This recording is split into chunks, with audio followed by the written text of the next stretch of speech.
Attention, please. And now, it's Cutter's Rockcast. Joe from Rise Against joining us, man. It's good to see you. I never would have in a million years expected to do this via an internet phone call the last time I talked to you backstage at a concert, but whatever. Here we are. Yeah. It's been so real the whole year. What's that? I said, hopefully that'll happen again. Dude, fingers crossed. The last time I saw you was at Riot Fest. So it's like the headlining Riot Fest in your hometown. It's like, oh, this is so cool. And then, 4 months later, go home. Oh, yeah. It happens, I guess. Joe from Rise Against. Dude, so you guys just released a new song. But before we get to it, this is going to sound really messed up. But I had no idea. This is going to age me a little bit too, but I had no idea. I just searched your name because I needed to remember how to spell your last name, right? So the Wikipedia thing shows up and it's like, oh, bassist Rise Against, bassist 88 Fingers Louie. And I went, he was an 88 Fingers Louie? What? And I went down a wormhole for a minute, man. And the whole reason I did that is because, so back in the 90s when 88 Fingers Louie were a band, before you guys started Rise Against, there was a punk rock bar club in Green Bay, where I'm from, called the Concert Cafe. Oh, yeah. And I lived there, man. I was there every week. I played in like 3 different bands that would open up for all the other bands that came through town.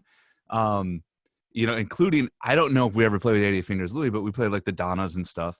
And so I remember your name from flyers and probably seeing you live. So that was a weird walk down memory lane, man. I appreciate that. Yeah, we played there with AFI back in the day. Oh, that's what it was. Yes. Yeah. I was definitely at that show then. Yeah, good times. Man. Anyway, and here you are, Rise Against, being one of the biggest bands in the world. Look at that. At least one of the biggest punk rock tinged bands in the world, that's for sure.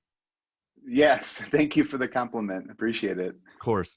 All right, back to Nowhere Kids. Or tell me about this song, man. Tell me about the record. I just listened to it right before you got on the call for the first time. So, initial reaction to me is I like it, but I'm a fan of Rise Against. I probably should like it. But it is a little more on the laid back side.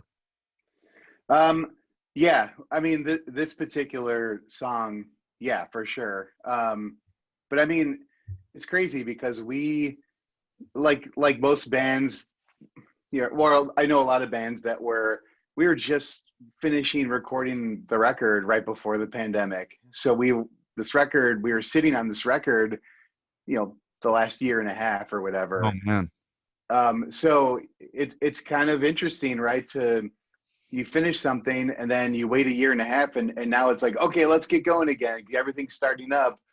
Now that we have a vaccine, hopefully we'll see live shows later in the year, hopefully. But it's just weird to take this pause. I mean, like everyone is experiencing this in their lives, but to revisit the record, like after you're sitting on it is crazy because now it's like new to me again. It's like, oh yeah, because I was listening to the record last night, like in its entirety. It's not out yet, but Nowhere Generation, that song, it definitely speaks to the youth of today, basically. That they're struggling, they're doing what's expected of them, where they're going through college and hopefully get a degree and a good job, and they just hit obstacles along the way, obstacles that maybe the generation before them or before us, set in place. So it's basically like they have to push forward, speak up, and like kind of do for themselves. But yeah, over the overtone of the music is it's definitely more of like on the rock side, but I really like it. I like the simplicity of the music, because I think it tackles the message a little bit more head on. Like it'll stand out more, the lyrics and things like that. And I apologize because I said Nowhere Kids earlier. I don't know why I was thinking of a weird Lost Smile Empty Soul song, but Nowhere Generation is the name of the song and record. Out in June, yeah? Yeah, June 4th. Awesome. Is it, I know you mentioned the fact that you were sitting on it for a while, and you're not the first person that has said this that I've talked to recently about sitting on a record for a year and a half, because it was done before the pandemic hit. How strange is that, going back and going, this was done a year ago and we're just now getting it going? Yeah, it was a lot of false starts. There was like, as far as setting up marketing for the record and what the record's going to be called and artwork, there's a lot of like, okay, like things are going to open up this month, because no one knew, right? No one knew how this is going to snowball. Um, so we just kept setting these dates, these like false like goals, and then it's like we would plan, have dates, release dates, and then it would just go away. It's like, oh wait, we're gonna wait 2 months. Then we have to do it all over again. I mean, it happened like 5 times, So finally, our manager, the band, our record label, we're all like, all right, we just need to settle on a date and stick with it, and whatever happens, happens. So Oh, here we are. here we are. Finally. I mean, so when you sit on music that long, and I know there's always a little bit of a time wait, right? When you're done writing and recording before the public gets to hear it. I mean, generally speaking, anyway, there's a little wait. Not a Yeah. year and a half, but there's a little wait. Do you guys start? I mean, I understand a musician's work, and you have not been on the road. You haven't been able to tour. You haven't been able to do anything else. Are you still writing? Like, are there still musical ideas coming forth going, oh man, I got to bank this for the next thing, but we got another 3 years on this thing probably? Yeah, I mean, I would say writing music is ongoing, and it always has been. That's why these things behind me, like they're always literally at 2 feet from my head. So if I'm not writing, then I'm lazy. um, but yeah, ideas, generally speaking, are always flowing. And I demo as much as I can, personally. But yeah, it's kind of nuts. It was being a band for 20 years, because this is our 20th year as a band, right? Yeah. I've we've never taken this much time off. I've never sat at home this long, and it was unnerving for many reasons. Obviously with the pandemic, health issues, globally, safety issues. It's just a lot to absorb, and then to sit here and just not know what to do with myself, because the touring and music, it's all I know and love. So it was definitely challenging, mentally, for sure. But you weather through it, and I'm there for my family, and I was helping my kids e-learn, which is, definitely like a good thing. Like I was there for them, because my wife started back work back in June, so I was kind of the full-time teacher in the house.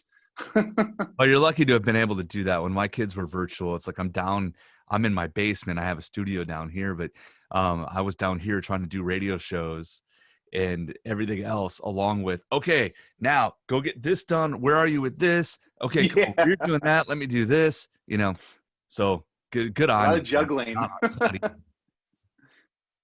It's not easy at all. Let's get nerdy for a second though, before our time runs up, because I want to ask about the song Broken Dreams Inc. Specifically because it was in a DC comic book, which, I don't know, man, that's pretty cool. Like, how did that process come about, to be asked to be a part of that, and then to be, comic bookized in a music video for it? Yeah, I mean, that world is definitely foreign to me. I didn't grow up reading comics, so they asked us to be a part of it, and it definitely took me a little while to wrap my head around it, because I was like, a soundtrack for a comic book, like what's happening? A metal And then soundtrack for a comic book, though. yeah, exactly. Yeah, I think, and then we're definitely in good company, with Sepultura, and um, but I just think that it definitely opened my eyes to that world, and there's definitely parallels with the comic world with punk rock. I feel, it's definitely anti-establishment. It's definitely like a little I don't want to say dingy because that's generalizing punk and comic book world, but it's definitely like, it's creative. It's definitely away from the mainstream. It's, you know, creatively and thematically. So I just, yeah, we were asked to do it, but I think it was pretty cool. You know, then I just realized how huge that world is and how lucky we were to be a part of it. And you know, Broken Dreams definitely one of my favorites off the upcoming record that we have. Well, that was going to be my next question. Is that song on Nowhere Generation? So that answered that. Okay. Joe from Rise Against. It's a great song. I cannot wait to hear the rest of the record, as always. And again, thanks for the walk down memory lane earlier, randomly. Yeah, thank you. Appreciate it. Joe from Rise Against, joining us. Thank you so much, my friend. Yeah, thanks, guys. Cutter's Rockcast. Don't forget to tune in. Exactly.